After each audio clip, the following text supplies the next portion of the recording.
Hello, good morning student. आज हम हिंदी व्याकरण में क्रिया और काल पढ़ेंगे। सबसे पहले हम ये जानें कि क्रिया क्या है। क्रिया जैसे चलना, बोलना, हंसना, खेलना, पढ़ना, लिखना, दौड़ना इत्यादि क्रियाएं हैं। जो शब्द किसी कार्य के करने या किसी व्यक्ति या वस्तु की स्थिति का बोध कराते हैं वे क्रिया कहलाते हैं। या यूं कहें कि जिस शब्द से किसी कार्य के करने या होने का पता चलता है उसे क्रिया कहते हैं। क्रिया विकारी शब्द है। विकारी का अर्थ है परिवर्तित होने वाला शब्द, अर्थात यह लिंग, वचन, पुरुष, काल आदि के अनुसार परिवर्तित होती हैं। क्रिया से तात्पर्य किसी कर्ता द्वारा किए गए कार्य से है। जो कर्ता कार्य करता है वह क्रिया कहलाती है। क्रिया की कुछ विशेषताएं हैं, जैसे क्रिया के बिना कोई भी वाक्य पूरा नहीं होता है। कुछ क्रियाएं एक शब्द की होती हैं और कुछ क्रियाएं एक से अधिक शब्दों की होती हैं। जैसे रवि नृत्य कर रहा है और रवि ने नृत्य किया। इसमें कर रहा है क्रिया है और किया क्रिया है।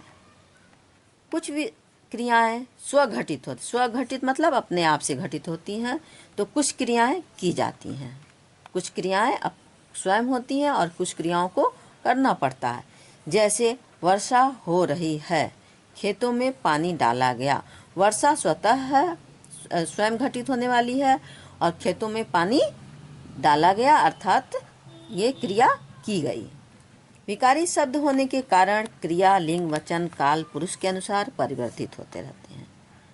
जैसे सीता पढ़ रही है, या स्त्रीलिंग है तो रही है, और जब पुल्लिंग रहेगा तो राम पढ़ रहा है, अगर है तो रहा है क्रिया हो जाएगा। रही की जगह स्थान पर रहा है पुल्लिंग में हो जाएगा। इसमें लिंग के अनुसार हमेशा परिवर्तन होता है।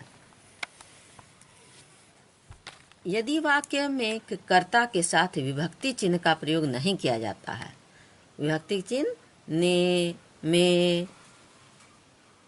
इत्यादि, तो क्रिया कर्ता के अनुसार होती है। जैसे जानवर दौड़ते हैं, इसमें विभक्ति नहीं लगा है।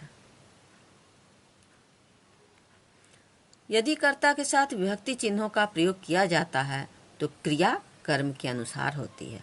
अगर विभक्ति चिन्ह का प्रयोग किया गया तो क्रिया जो हम कर्म करते हैं उसके अनुसार होगी। जैसे जानवर दौड़ते हैं, जानवर ने दौड़ा। रवि ने पत्र लिखा। क्रियाएं वाक्य के अंत में लगाई जाती हैं। वाक्य प्रारंभ में संज्ञा और सर्वनाम होता है, लेकिन क्रिया वाक्य के अंत में हमेशा लगता है। वाक्य में एक से अधिक भी क्रियाएं हो सकती हैं, जरूरी नहीं है कि एक ही क्रिया हो। जैसे पायल उठकर बाहर खेलने चली गई। उठी और खेलने चली गई, तो उठकर एक क्रिया है और दूसरी चली गई क्रिया है। क्रिया के भेद दो आधारों पर किया जाता है। एक कर्म के आधार पर है, दूसरा प्रयोग के आधार पर। पहला कर्म के आधार पर भी क्रियाएं दो प्रकार की होती हैं, जैसे अकर्मक क्रिया और सकर्मक क्रिया। अकर्मक क्रिया वह क्रिया है जिसमें कर्म नहीं पाया जाता है।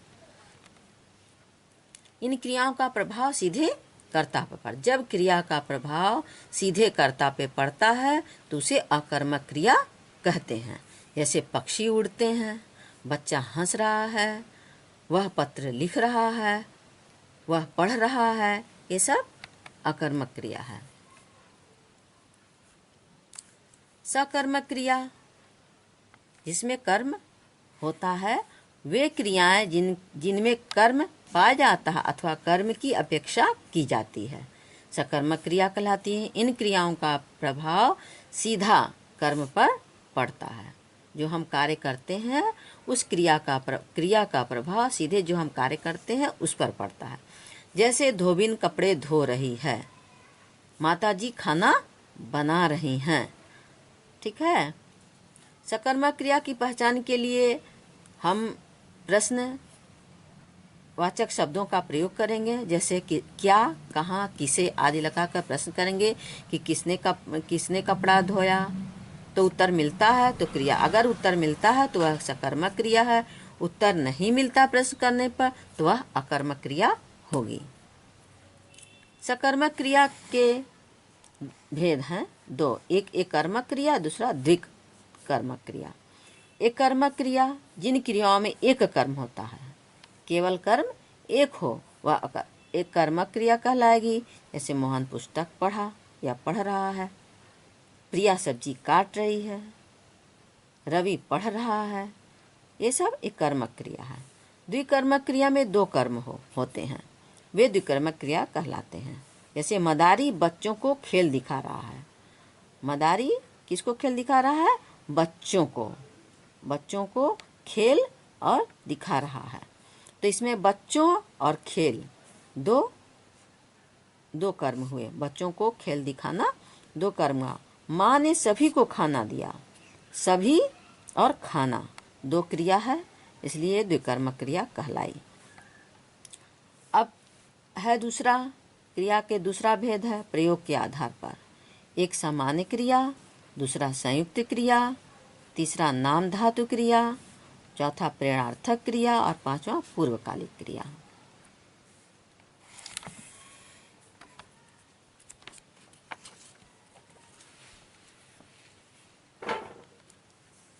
सामान्य क्रिया, यदि किसी वाक्य में एक ही क्रिया का प्रयोग किया गया हो तो उसे सामान्य क्रिया कहते हैं। जब एक क्रिया का प्रयोग हो तो वह सामान्य क्रिया होता है। जैसे राम खाता है, सीता पढ़ती है। दूसरा है संयुक्त क्रिया, जब दो या दो से अधिक क्रियाएं मिलकर किसी पूर्ण क्रिया को बनाती हैं, किसी कार्य को पूरा करती हैं। जब दो या दो से अधिक क्रियाएं मिलकर किसी कार्य को पूरा करती हैं तब ये संयुक्त क्रिया कहलाती है। संयुक्त क्रिया मुख्य क्रिया तथा सहायक क्रिया के योग से बनती है। जैसे विशाल तालाब में तैर रहा है, तैरना ठीक है। हाँ, अभिषेक खाना खा चुका, इसमें तैरना जो है, इसमें तैरना, तैर और इसमें खाना, यह मुख्य क्रिया है। और इसमें रहा है और दूसरे वाक्य में चुका है, ये इसकी सहायक क्रिया है। रहा सहायक क्रिया है और चुका सहायक क्रिया है। विशाल कहाँ तैर रहा है? तालाब में। क्या कर रहा है? तैर रहा है। तो तैरना जो है मुख्य क्रिया है और रहा है सहायक क्रिया है। अभिषेक खाना खा चुका, तो खाना मुख्य क्रिया है और चुका सहायक क्रिया है। तीसरा है नाम धातु क्रिया, वे क्रियाएं जो विकारी शब्दों यानी कि संज्ञा, सर्वनाम और विशेषण आदि में जब संज्ञा और सर्वनाम विशेषण हो तो इसमें प्रत्यय जोड़कर बनाई जाती है, उसे नाम धातु क्रिया कहते हैं। यानी किसी नाम के अंत में कुछ शब्द जो जोड़े जाते हैं वह प्रत्यय कहलाते हैं और प्रत्यय लगने वाले शब्दों को नाम धातु क्रिया कहते हैं। जैसे अगर टक्कर है, संज्ञा टक्कर है तो टकराना क्रिया हो गया। लज्जा संज्ञा है तो लजाना क्रिया हो गया, ये संज्ञा से है। सर्वनाम से अपना है तो अपनापन है। विशेषण से अगर हम क्रिया बनाते हैं विशेषण गुनगुन है तो गुनगुनाना क्रिया है। प्रेरणार्थक क्रिया, जैसा नाम से ही प्रतीत होता है कि प्रेरणा मिले, किसी कार्य को करने की प्रेरणा मिलती। जब कर्ता स्वयं कार्य न करके अन्य को कार्य करने के लिए प्रेरित करता है तब वह क्रिया प्रेरणार्थक क्रिया कहलाती है। रीता मोहन को मम्मी से मारवाती है, या रीता मोहन को मम्मी से मार खिलाती है। प्रेरणार्थक क्रिया के भेद, प्रेरणार्थक क्रिया के दो भेद हैं, प्रथम प्रेरणार्थक क्रिया और दूसरा है द्वितीय प्रेरणार्थक क्रिया। प्रेरणार्थक क्रियाओं की रचना किस प्रकार से की जाती है? जैसे मूल शब्द है हंसना, तो हंसाना हो गया प्रथम प्रेरणार्थक क्रिया, और हंसवाना यानी कोई किसी को हंसाया तो वह द्वितीय प्रेरणार्थक क्रिया होती है। पूर्वकालिक क्रिया, मुख्य क्रिया से पहले आने वाली क्रिया। पूर्वकालिक क्रिया कहलाती है। जैसे कार्तिक उठकर बाहर खेलने गया, तो उठकर ये पूर्वकालिक क्रिया है और खेलने गया यह मुख्य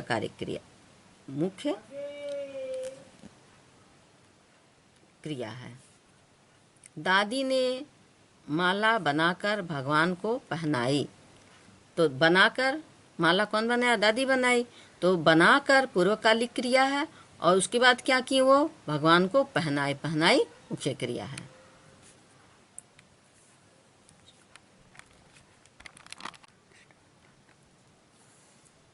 काल का मतलब होता है समय। जैसे राम ने रावण को मारा था, बच्चे पढ़ने जा रहे हैं, हम कल खेलेंगे। राम ने रावण को मारा था, यह है भूतकाल। बच्चे विद्यालय जा रहे हैं या लड़कियां पढ़ने जा रही हैं, यह है वर्तमान काल। कल हम खेलेंगे, इसमें गे खेलेंगे होने के भविष्य में होने की संभावना है, इसलिए इसे भविष्यत काल कहेंगे। इसकी परिभाषा, काल की परिभाषा है क्रिया के जिस रूप से कार्य के होने के समय का बोध हो, उसे काल कहते हैं। काल के 3 भेद होते हैं, एक भूतकाल है, दूसरा वर्तमान काल है, तीसरा भविष्यत काल है। भूतकाल क्रिया के जिस रूप से कार्य के बीते हुए समय में होने का बोध होता है, उसे भूतकाल कहते हैं। जैसे श्री कृष्ण का जन्म मथुरा में हुआ था, वह घूमने गया। भूतकाल के भी प्रकार होते हैं। भूतकाल के 6 प्रकार हैं।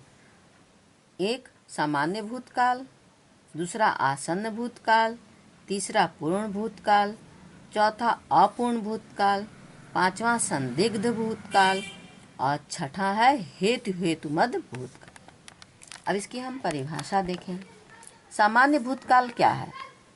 क्रिया के जिस रूप से कार्य के सामान्य रूप से होने का, क्रिया के जिस रूप से कार्य के सामान्य रूप से होने का बोध होता है या पता चलता है, उसे सामान्य भूतकाल कहते हैं।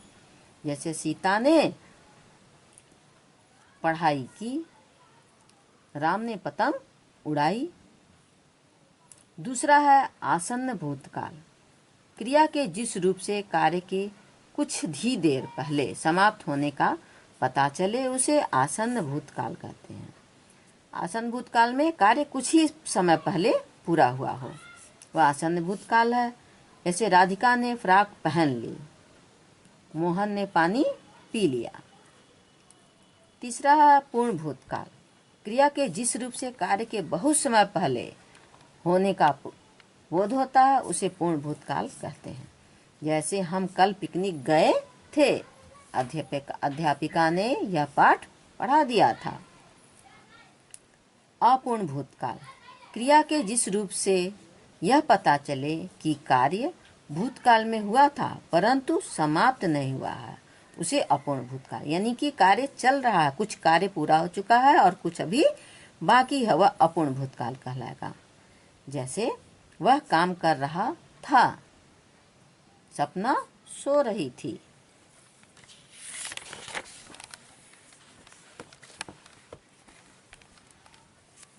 संदिग्ध भूतकाल।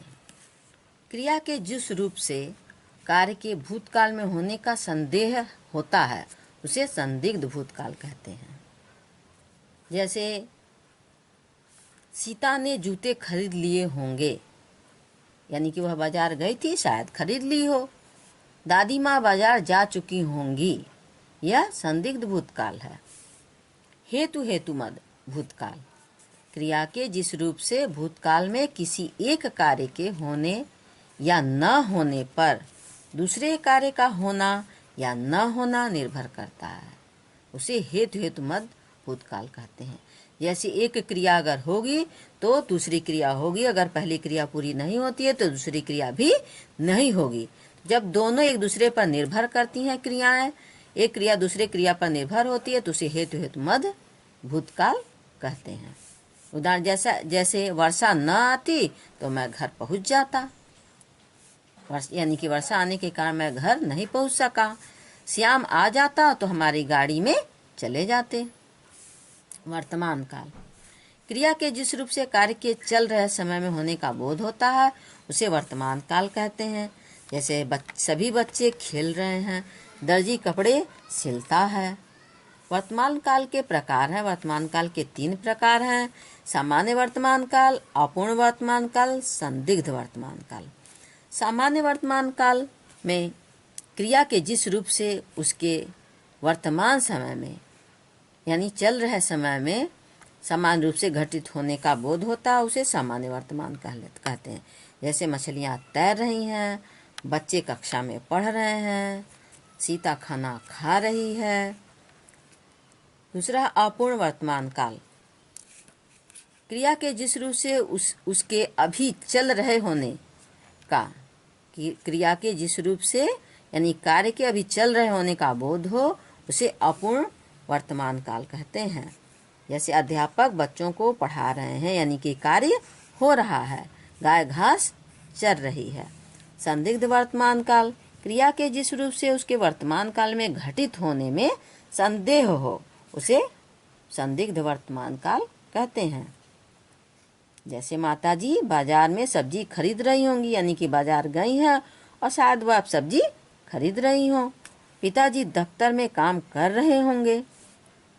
तीसरा है भविष्यत काल, क्रिया के जिस रूप से कार्य का आने वाले समय में होने का बोध हो उसे भविष्यत काल कहते हैं। जैसे पिताजी दफ्तर जाएंगे, मीनल डॉक्टर के यहाँ जाएगी, यानी भविष्य में होने की संभावना है। यह भविष्यत काल के प्रकार, भविष्यत काल के 2 प्रकार हैं, एक सामान्य भविष्यत काल, दूसरा संभाव्य भविष्यत काल।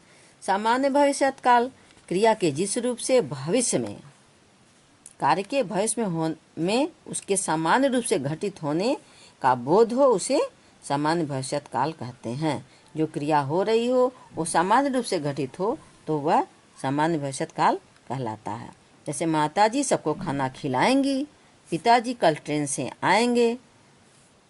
संभाव्य भविष्यत काल, क्रिया के जिस रूप से भविष्य में उसके होने की संभावना का बोध हो यानी कि कार्य भविष्य में होने वाला है उसे संभाव्य भविष्यत काल कहते हैं। जैसे मोना भी समारोह में नृत्य करेगी, शायद आज पिताजी फल लाएंगे, लाने वाले हैं, लाएंगे शायद ले आए। तो इसलिए संदिग्ध संभाव्य नहीं संभावित, संभावना उस कार्य की जिसे संभावित भविष्यत काल कहते हैं। थैंक यू बच्चों।